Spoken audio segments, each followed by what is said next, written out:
Hello snowboarders of the internet, I am your host TC, and today I will be reviewing the Salomon Dancehaul. If you're interested in this board or any other products that I mentioned in this video, make sure you're going down in that description and clicking those affiliate links down below, and that way you're not scrounging the internet yourself and trying to look for the best deal, because we got you covered.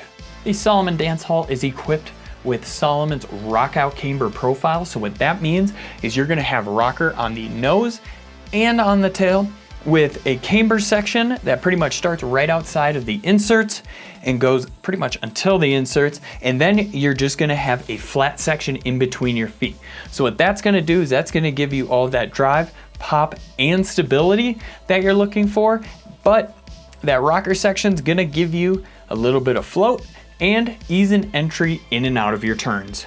The Salomon Dancehaul is offered in a 139, a 143, a 147, a 152, 154, and a 157.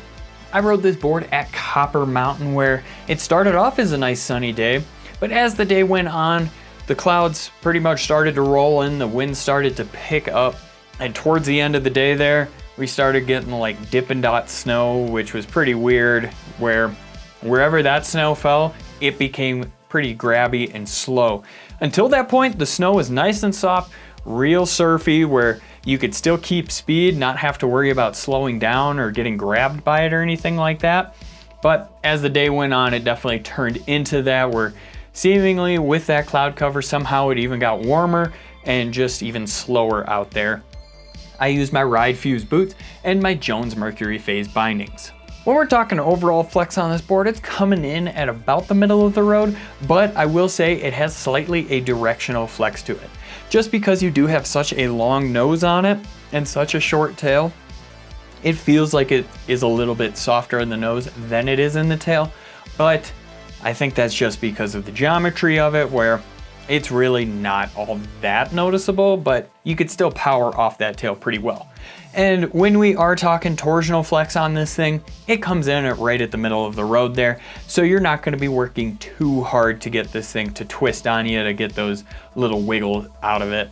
And when we're talking stability, it is a very stable board where it's a mixture of damp and lively. So it's gonna cut down on all that chatter. It's not sending any vibrations through your knees or your legs or anything like that. The only time I really noticed it being more on that lively side is when I would look down through going through those choppy sections, that sort of thing. And this nose was kind of vibrating a little bit, but it didn't make its way back to that front binding. So it's all good there. Nice smooth ride to it, which I really liked. When we're talking ollies on this board, it actually does it pretty well. Even though you do have a shorter tail with a little bit of rocker in there, it doesn't really feel like that. It feels nice and stable where you can load that tail up and pop and still get a normal pop, like say on a regular size snowboard with a normal tail. But this thing felt very stable, especially going off of rollers and side hits, that it was just a fun board to just kind of bounce around on, really. And even when I took it to the jump line, it felt just as good, where I could let the lip do the work, but it was a lot more fun, got a lot more airtime when you actually did load up that tail and pop it.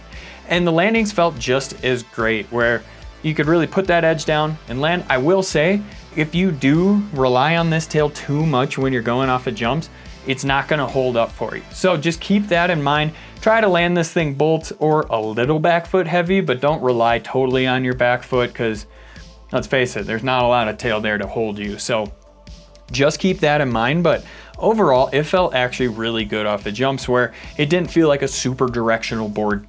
When I was hitting the jump line, it felt like a little bit more twin, playful, fun board in that sense, where it wasn't like, okay, I gotta just land the same way. Nah, you could still spin it and have a good time, where it doesn't feel super crazy landing switch on it or anything like that. Since you're enjoying this video so much, you might as well like, subscribe, click that bell, and turn on those notifications so you don't miss any of our scheduled programming. When we're talking buttering on this board, you're gonna notice it takes a little bit more effort depending on if you're buttering from the tail or from the nose. So when you are buttering on the tail, since it is shorter, feels a little bit stiffer, you're gonna have to put in a little extra work on it. But it's really not that bad. It's not like you're really fighting for this tail to like flex on you. just keep that in mind that, you know, since it is shorter, a little bit more compact, you kind of got to be on your A game a little bit more. But there is going to be a nice pop out of this. On the nose, I had a great time buttering on the nose. Because of how wide it is, like doing sideways butters felt amazing, where you have this huge surface area. When you're using that back edge to hold your butter, it holds extremely well. It didn't feel washy or anything like that. And there is a little bit of pop on the way out of the nose. So if you want to spin out, feel free to. It's not going to be as much pop as the tail, but it still works totally fine. Now, when you're sliding this thing sideways, it felt really good actually. Like, I was surprised because I was like, it's pretty directional, you know, it might feel weird having so much more nose than tail, but it still felt really good, where because of how wide this board is, it didn't feel like I was gonna like toe into it or anything like that where it wanted to grab. It just felt really stable on rails when going sideways. Now, when I was pressing on the tail on rails, ooh, that rhymed, that was a good one.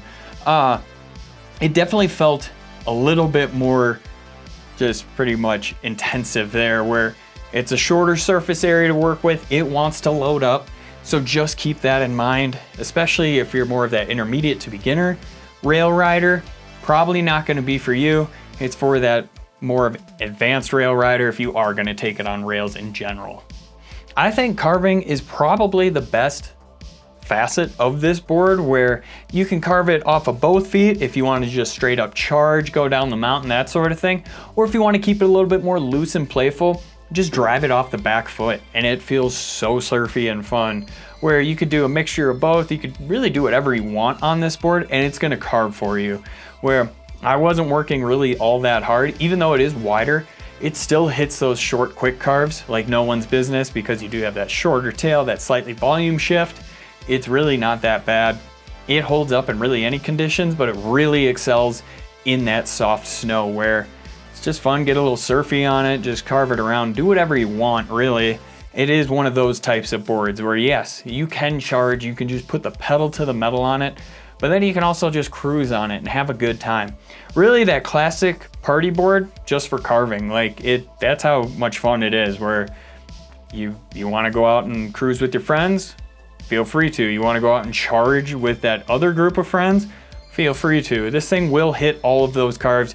Yes, it will Euro carve, especially if you have a smaller boot. You don't have to worry about towing out or any of that, because everybody knows toe drag's a myth. And especially on this board, just because of how wide it is, it'll handle all those carves. I can't stress enough how much fun it is carving on this, so I would highly recommend, if that's what you're looking for, right here, this is a great choice for you. Rider in mind. This board is made for that person that pretty much has a quiver of boards, and they just need a party board to really round that thing out, where they want to be able to just go out, have a surfy time in that fresh powder or that slush. But then also, if it's less than ideal conditions and they're like, well, I brought this board hoping for these conditions, they could still ride it and still have a good time of just absolutely charging into things and really just having a good time in any facet of snowboarding. If you're looking for another way to get involved in the Angry Snowboarder community, head on over to Angry Snowboarder VIP. What is it, you might ask? Sure, I could explain what it is here, but we have a great video over there getting into it really in depth. I really enjoyed this board, where it was better than the last time I rode it, actually, in my eyes at least, where I don't remember it being as fun as it was when I actually rode this thing, where I could do whatever I wanted on it. It was a blast in the park. Honestly, I had the best time on this thing using all of the transition hits as like waves and just going up, slashing the coping, just riding it like a surfboard, really. And then just taking it to side hits, jumps, all that stuff, and just having a great fun time on it. It's not a board that you have to be like crazy, just precise on. You can just go out there, have a fun time, slash the snow, really do whatever you want. Pretty much the ideal or the textbook party board out there, in my opinion. This thing is a nice mixture of damp and lively, so you don't have to worry about it being one or the other. It's got a nice mixture there where it'll handle any conditions. I absolutely loved it. If you're looking for something in that party board realm, I would definitely recommend checking this guy out. Comparable boards: the Ride Warpig, the Roam Service Dog, and the K2 Excavator. Recommended bindings: the Salomon District Pro, the Jones Mercury FASE, the Union Force. As always guys, I've been your host TC, and this has been my review of the Salomon Dancehaul. If you're looking for another party board, maybe check out one of the comparable boards, and that way you know you're covering all your bases.